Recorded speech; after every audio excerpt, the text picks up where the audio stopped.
Let's talk about sugarcane, a giant, stubborn grass grown for one reason: sugar.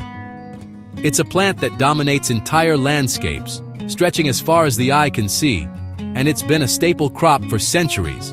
Sugarcane is the backbone of countless communities, fueling economies and traditions alike. It thrives in hot, sticky places and is packed with sweetness. But you can't just harvest it whenever you want. The climate has to be just right, and the plant itself is picky about when it gives up its sugary treasure. Timing is everything. Too early and you get watery, bland juice. Too late, and the sugar breaks down, leaving you with woody, worthless stalks. The difference of just a few days can mean the difference between profit and loss. The harvest window is narrow, a tightrope between not ready and too late. Farmers have to watch their fields like hawks, waiting for that perfect moment. So farmers rely on simple, hands-on methods: sight, touch, sound, and taste. There's no fancy technology that can replace the instincts built from years in the field. You have to get out in the field, look at the plants, feel them, maybe even chew on a stalk. It's a process that's as much about intuition as it is about experience. It's not glamorous, just hot, sweaty, scratchy work. The leaves can slice your skin, and the sun is relentless, but there's no shortcut. But it's the only way to know what's happening inside those big green sticks. Every stalk holds a secret, and only careful attention reveals when it's ready. This is the essence of real farming, using your senses, not just machines. It's a dance with nature, and every season brings new challenges. Every year it's a battle against pests, weather, and bad timing. One storm or a sudden pest attack can ruin months of hard work in an instant. But when you get it right, the reward is sweet. Literally. There's a deep satisfaction in seeing the results of your labor stacked high and ready for market. That's the business of sugarcane. Simple, stubborn, and all about the perfect moment. It's a cycle of hope, risk, and reward that keeps farmers coming back year after year. And that's what makes it so maddening and so satisfying. In the end, it's not just about sugar. It's about perseverance, patience, and the sweet taste of success. The first clue your sugarcane is nearly ready? A change in color. Young cane is a vibrant green, all energy and growth.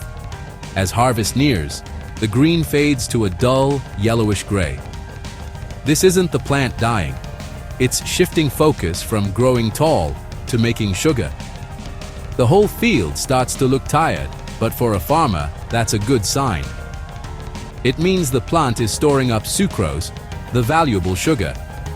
Of course, color alone isn't enough. Disease or drought can also cause fading.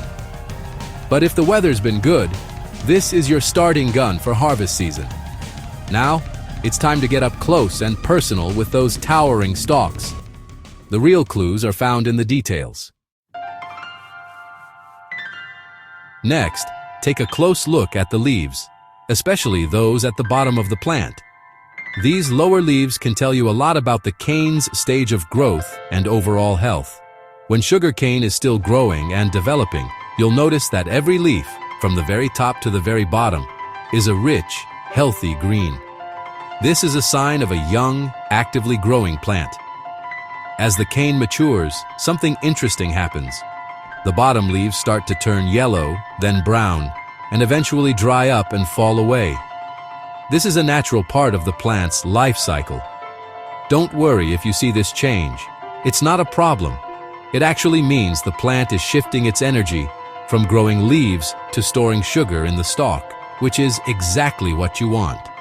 A healthy cane that's nearly ready for harvest will have a crown of green leaves at the top, while the lower leaves will be yellow or brown.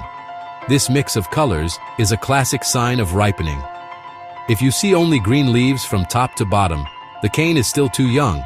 It needs more time to mature and build up sugar in the stalks. On the other hand, if nearly all the leaves have turned yellow, the cane is overripe. Waiting too long can mean losing quality and yield.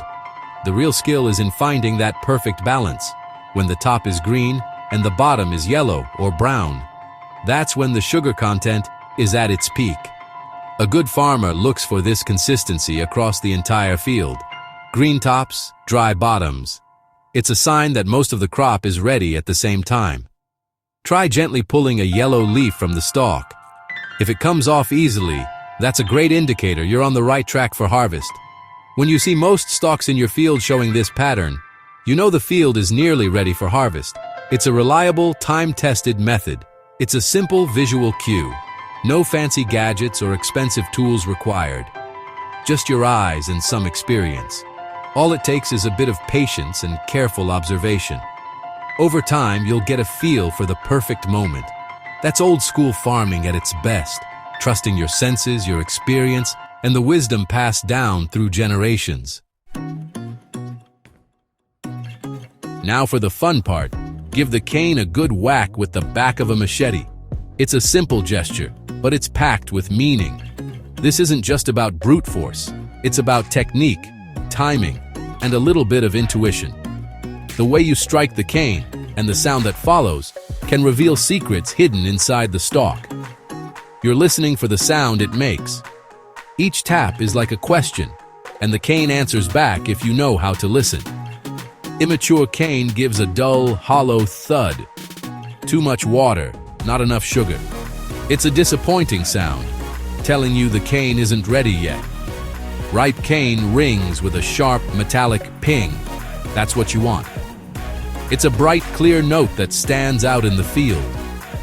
The sound tells you the stalk is dense and packed with sugar. It's a sign of months of sun, rain, and patient care coming together. A farmer walks the field, tapping stalks, listening for more pings than thuds. It's a rhythm, a pattern, almost like a song that guides the harvest. It's a quick, low-tech way to judge ripeness across acres. No fancy equipment needed, just skill and a practiced ear. No batteries, no screens, just a good ear and experience. The machete and the senses are all the tools required.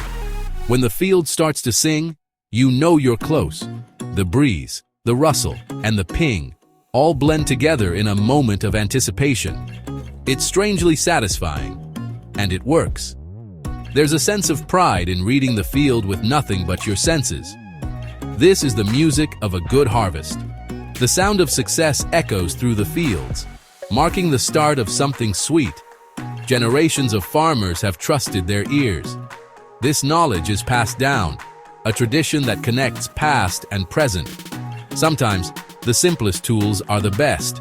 A machete, a keen ear, and a lifetime of experience can outdo any gadget. That perfect ping is the sound of success. A small moment that means everything to those who know how to listen. Once the cane looks and sounds right, it's time for the squeeze test. Cut a piece from the middle of the stalk and try to get some juice out. Immature cane gives thin, watery juice. Bad news. Ripe cane produces thick, sticky syrup, exactly what you want. Some farmers use a hand refractometer to measure sugar content, aiming for 18 to 24% bricks, but many just trust their senses. Sticky juice that beads up is a good sign. It's a simple, tactile test. No lab required. You're looking for syrup, not water. This is the moment of truth after months of work. If the juice is right, you're almost there. It's a blend of science and instinct. The squeeze test never lies. Now, just one more check remains. The final test? Taste it. Peel a piece of cane, bite in, and chew. Unripe cane tastes watery, grassy, maybe even sour. Disappointing. Perfectly ripe cane floods your mouth with pure, intense sweetness. The juice is thick, the fibers brittle, and there's no aftertaste, just sugar. This is the taste of a year's work paying off. Farmers chew cane from different parts of the stalk and field to check for consistency. The bottom ripens first, the top last. When the whole stalk tastes sweet, the crop is ready. It's the most important bite of the year. No machine can replace this test. It's personal, direct, and foolproof. When it tastes right, it's time to harvest. That's the flavor of success. Picture this. Sunrise, a humid field stretching to the horizon. Your job? Decide if it's harvest time. Boots on, machete in hand, you wade into the green jungle. You scan for color changes, check the lower leaves, and listen for that ping. Every few paces, you stop, inspect, and tap. The field is a patchwork. Some spots ready, others not. You chew cane from different areas, piecing together the story. By midday, you're scratched, sweaty, but you know the answer. No computer printout, just your senses and experience. This is farming at its most hands-on. The decision is yours alone. It's a mix of art, science, and sweat. When you call the harvest, it's because you know. That's what makes a real farmer. And that's the satisfaction of a job well done. Why all this effort? Because sugar content is everything. The mill pays by sucrose percentage. Low sugar, low pay. They test every load with lab equipment, but you have to get it right in the field. Harvest too early, and you get watery, low-value cane. Wait too long, and the sugar breaks down, ruining quality. The goal is peak sucrose. Hit it, and you profit. These old-school methods track the plant's chemistry in real time. Color, leaves, sound, taste, they're nature's progress bar. Passed down for generations, these tricks work. They're the difference between a good year and a disaster. It's the art and science of farming rolled into one. So deciding when to harvest sugarcane isn't simple. It's an art. You read the plant's signals: fading green, dry leaves, the ping, the taste. In a world of tech, it still comes down to your senses. Sometimes you get it wrong. Too early, too late, or the weather turns. That's farming, a battle against nature and luck. But these time-tested methods stack the odds in your favor. They separate real farmers from field owners. It's manual labor, but also music, science, and taste testing. When you get it right, the reward is sweet. Then it's time to start all over again. That's the life and the madness of a sugarcane farmer.